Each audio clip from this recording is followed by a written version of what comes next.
Christina always enjoyed her quiet mornings in Baltimore, sipping warm tea and checking her daily messages.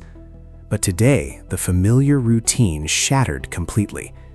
The little green dot indicating her usual online presence was entirely gone, replaced by a strange login location staring back from the glowing screen.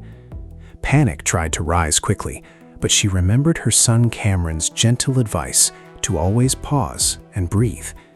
She absolutely refused to click the urgent verification prompt flashing on the display. Closing the laptop gently, she prepared to fight for her digital independence, knowing the unseen intruder had absolutely no idea how observant she truly was. Morning sunlight filtered gently through the sheer curtains of the quiet Baltimore house. Christina sat comfortably at her wooden desk, holding a warm mug of herbal tea. The entire house was perfectly still and peaceful. She set the ceramic mug down and opened her laptop to check her morning messages. The bright screen glowed in the dim room. She navigated carefully to her favorite social platform, expecting to see the familiar green dot next to her extensive friend list. The little green dot was completely missing. Christina leaned much closer to the monitor. The small space where the little indicator usually sat was completely empty. A sudden cold draft seemed to sweep through the quiet room, chilling her shoulders. She touched the cold glass screen with her bare fingertips. Her heart beat just a little faster than usual. She looked closely at the account details. A strange login location from an unknown distant city was listed right at the top. Her mobile phone buzzed loudly on the desk. The caller ID clearly showed her adult son, Cameron. She pressed the green answer button and put it on speaker immediately. "Good morning, Mom," Cameron said, his voice warm and steady. "Hope the sleep was good." "I am fine, Cameron," Christina replied, keeping her voice calm. "I am just looking at the computer." "Remember to take it slow today," Cameron advised gently. "Do not let any strange screens rush the process. I will come over later if help is needed." "I will remember," she said. "I appreciate it, dear." She ended the call without another word. The grounding sound of her son's voice settled her frayed nerves completely. She looked back at the laptop. The screen suddenly flashed a bright red banner. It demanded an immediate password verification to prevent sudden account closure. The bold text urged a quick click. "That is not right," she whispered, her finger hovering over the trackpad. She pulled her hand back quickly, resting it on her knee. The red banner blinked urgently in the dim light. It wanted a fast reaction from her. It wanted her to panic and make a mistake. "I will not click this," she stated clearly to the empty room. She stared at the blank screen for a long moment, waiting for her heartbeat to slow down. The unseen intruder was waiting on the other side of that flashing red box, expecting her to make a terrible mistake. But she simply reached forward and closed the laptop lid gently, leaving the digital trap in the dark. The real battle for her independence was just beginning. The closed laptop sat on the wooden desk, but the faint glow of the screen bled through the narrow gap of the hinge. Christina knew the red banner was still flashing inside, demanding instant digital compliance. The urgency of that hidden screen felt heavy in the quiet room. She took a slow, deep breath, letting the stillness of the Baltimore morning settle over her completely. "They want me to hurry," she murmured to the empty room, turning her back on the glowing device. She walked steadily down the short hallway, her slippers making a soft shuffling sound on the hardwood floor.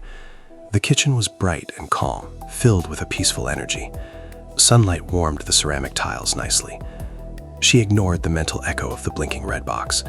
She knew the intruder was likely watching that screen right now, perhaps even forcing the little green dot to glow falsely to trick her friends into thinking she was active. Instead, she opened the second drawer of the oak hutch. Her fingers brushed past old menus and spare batteries until they found the thick, folded stack of her monthly paper bank statement. She carried the document to the kitchen table and smoothed it out flat. The crisp paper felt solid and real beneath her fingers. She traced the edge of the page down to the very bottom, where the official customer service number was printed in small, clear ink.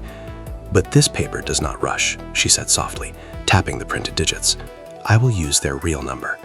She picked up the heavy landline receiver from the wall mount. Her hand was perfectly steady as she pressed the buttons. The dial tone hummed, a familiar and grounding sound. She waded through the brief automated menu, pressing the correct options to reach a human. The line clicked. A professional voice answered. "Thank you for calling customer support. My name is Morgan. How can I help you today?" Christina gripped the phone, her eyes fixed on the paper statement.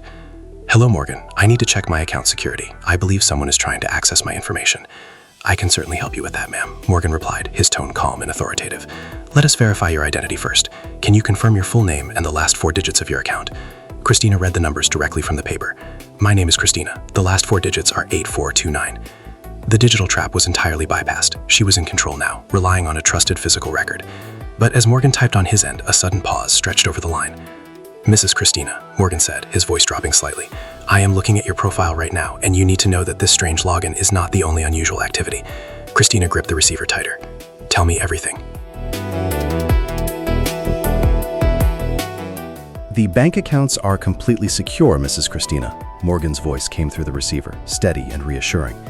"However, I do see an active session on the linked social profile. It is currently trying to authorize a new device." "I appreciate it, Morgan," Christina said, her grip on the phone loosening just a fraction. "I will handle the profile myself. Take the necessary time. We are here if assistance is needed." She pressed the end call button and placed the heavy receiver back on its wall mount. The quiet of the Baltimore house returned, but the tension remained thick in the air. The grandfather clock in the hallway ticked a slow, steady rhythm, marking the passing seconds of her careful deliberation. She walked back to the wooden desk. The laptop was still closed, but the faint glow of the screen bled through the narrow hinge. She lifted the lid just enough to see the display. The red banner was gone, replaced by a direct message window. The sender name belonged to her old neighbor, a familiar and trusted contact. The message was brief and urgent, demanding the verification code immediately to prevent a total lockout. Above the message box, the little green dot was back, but it was not steady. It blinked rapidly, pulsing with a frantic, deceptive energy. It was a false presence, mimicking her active status to trick her into compliance. The screen cast a pale blue light across her hands, illuminating the dust motes dancing in the air. Her mobile phone buzzed loudly against the wooden desk. The vibration rattled the ceramic mug nearby, sending a small ripple through the remaining tea. The screen lit up with a 6-digit verification text from the platform, the actual code. The pressure in the room peaked. The blinking green dot seemed to demand her immediate attention.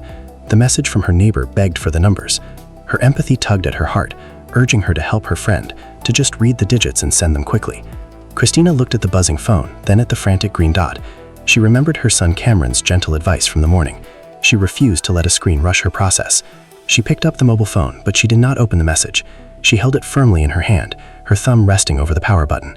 She stared at the blinking dot one last time, recognizing the trap for what it was. "I will not read the numbers aloud," she whispered to the empty room. She turned the phone face down on the desk. She did not type. She did not reply. She simply stepped back from the wooden desk, leaving the frantic blinking in the shadows. The intruder was waiting for a mistake, but she was done playing their game. Christina reached over and pressed the physical power button on the side of the chassis. The screen went black, cutting off the frantic blinking and the urgent demands of the red banner. The faint glow faded into the quiet wood of the desk, leaving the room in natural daylight. "The laptop is closed," she said clearly, placing the device face down on the wooden surface. She ignored the mobile phone, which continued to buzz softly against the desk. The intruder was still waiting for the 6-digit code, expecting her to panic and comply. She turned her back on the desk and walked steadily down the hallway to the living room. The morning sunlight was warmer now, casting long, calm shadows across the woven carpet. The house felt solid and secure around her, the familiar scent of lemon polish grounding her. She sat down on the familiar floral sofa, taking a slow, deep breath to center herself. Reaching into her cardigan pocket, she retrieved her personal smartphone. This device was hers alone, completely separate from the compromised machine. She unlocked the screen and opened the official application for her social platform. The interface loaded smoothly, free from the deceptive pop-ups that had plagued the laptop. She navigated directly to the security settings, her thumb moving with deliberate, methodical precision across the smooth glass. She selected the option to change her password. She typed a new, complex phrase, a long string of words and numbers that the intruder can never guess, keeping her memory safe. Then she enabled strict 2-factor verification, ensuring that no new device could ever access the profile with physical presence. She tapped the final confirmation button with a firm press, sealing the new credentials into the system. The screen refreshed. The frantic, deceptive energy of the morning was entirely gone. In the top corner, the little green dot returned. But this time it was not missing, and it was not blinking.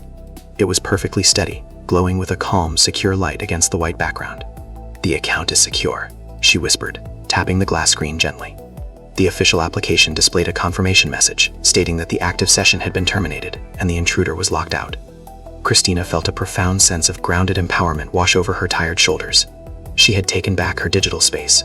However, as she scrolled down to review the active devices list, a new notification slid into view at the bottom of the screen. It was a secondary authorization request from an unknown tablet demanding a final administrative override. The steady green dot remained, but the digital door was not entirely sealed. The unseen intruder was still pushing at the edges of the network, waiting for a single slip. The quiet morning was not over yet. The secondary authorization request pulsed on the small screen, demanding a final administrative override. The unseen intruder was still pushing at the edges of the network, hoping for a single slip. Christina did not hesitate. Her thumb moved with deliberate precision as she tapped the red denial button, rejecting the unknown tablet entirely. The screen refreshed one last time, displaying a clear confirmation that the intruder was completely locked out. No new messages arrived. The frantic digital pressure vanished, replaced entirely by the quiet morning light filtering through the sheer curtains. "It is done," she said softly, setting the smartphone face down on the wooden table. She stood up from the floral sofa and walked steadily down the short hallway to the kitchen. The Baltimore house was perfectly still, grounded in the calm of the late morning. The hardwood floors creaked faintly beneath her slippers, a familiar and comforting sound. She filled the copper kettle and placed it on the stove, waiting patiently for the water to boil while watching the dust motes dance in the sunbeams. She listened to the gentle, familiar hum of the appliance, letting the physical routine anchor her in the present moment. When the kettle clicked, she poured the hot water over her favorite herbal blend in a ceramic pot, watching the fragrant steam rise in the warm sunlight. Carrying the warm mug, she returned to the living room and sat comfortably by the large window. She watched the quiet street outside, observing the oak trees swaying gently in the morning breeze and the shadows stretching across the lawns. A neighbor walked a dog down the sidewalk, entirely unaware of the silent digital battle that had just concluded inside the house. Her breathing slowed as the lingering tension dissolved into a deep, grounded relief. She wrapped both hands around the warm ceramic, feeling the solid reality of her surroundings. The digital storm was entirely over. "My home is mine again," she whispered to the empty room, her voice steady and calm. She took a slow, deliberate sip of her tea, savoring the warmth and the quiet rhythm of the house. She had protected her identity, secured her independence, and reclaimed her peace. She sat in the quiet sunlight, fully in control of her life, and completely ready for whatever the rest of her day might bring.